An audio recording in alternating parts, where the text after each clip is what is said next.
Now we know Musk's official title, by the way, a White House court filing revealing he is a senior advisor to the president. The filing reads, in part, quote, Mr. Musk has no actual or formal authority to make government decisions himself. Mr. Musk can only advise the president and communicate the president's directives.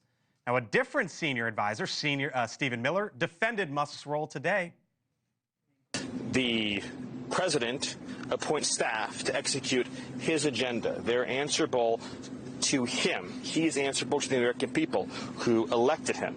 So democracy means a president wins an election, a president appoints staff to follow his orders, to implement his directives that he's been elected to do by the American people. Now, while Doge and Musk's presence are new, a senior advisor to the president is not. For example, during his first administration, President Trump had several senior advisors, including his son-in-law, Jared Kushner. Former President Biden had his own team of senior advisors as well. Some notable names include Mark Donnellan, Anita Dunn, two of his closest advisors, along with John Podesta, who oversaw clean energy, Gene Sperling, who oversaw the implementation of the American Rescue Plan. Joining me now, Sean Spicer, former Trump White House press secretary, host of the Sean Spicer podcast, NewsNation political contributor. Sean, always great to see you. Thanks for being here. So what's going on here? Is this good cop, bad cop with the president and Elon Musk right now? Is that how this is being handled? Well, first of all, let's go back to the reality of this case. The bottom line is I think it would be nuts if the judge didn't decide the case the way she did, because the idea that the president of the United States, the elected head of the executive branch, should have the ability to actually review the books of the executive branch. It would have been nuts for the judge to say that the president and his appointees couldn't actually review the balance sheets and the transactions and the records of the actual branch of government that he was elected by the American people to run.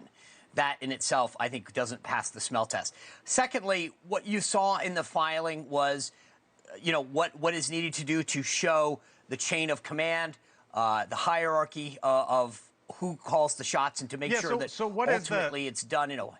What is the significance of a senior advisor?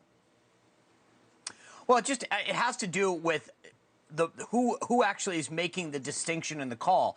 And so there is this office within the White House that was renamed after a Biden/Obama office, and they're just trying to make sure that there is a chain of who actually has the authority to execute these things. It's not Elon Musk actually going into the Treasury Department personally or wherever. There are other aides that have been deputized by the president, the same way that a governor has a chief of staff and a deputy, and a congressman does, and a mayor does. This is how the system works. Of course, there are people. The president of the United States has to have people that can execute on the orders that he puts forth. So, but it just has to do from a legal standpoint of making sure that somebody like Elon Musk fits within that chain of command. I mean, you mentioned some of them, Blake. Just remember, for all of the Democrats that are wringing their hands right now, one of the filings noted that it was Anita Dunn, a senior aide to President Biden, who is deemed what they call a special government employee. And that's part of the distinction here, is that he's not a full-time government employee. But it was Anita Dunn who had vast amounts of business before the federal government, didn't want to give it up, obviously not even close to being in the same league as Elon Musk. But the bottom line is the Biden administration did several things that the Trump administration is using as the predicate for how they're making decisions and the precedent. As I noted, senior advisors to the president are not new. What's different this time around, obviously, No. But it's not the title, but also that Elon is a special government employee, and that's part of the issue here. Got it. Got to leave it there. Sean Spicer, always great to speak with you. Thank you, Sean. Appreciate it. Thank you for watching. And make sure you go to joinnn.com to find NewsNation on your television provider.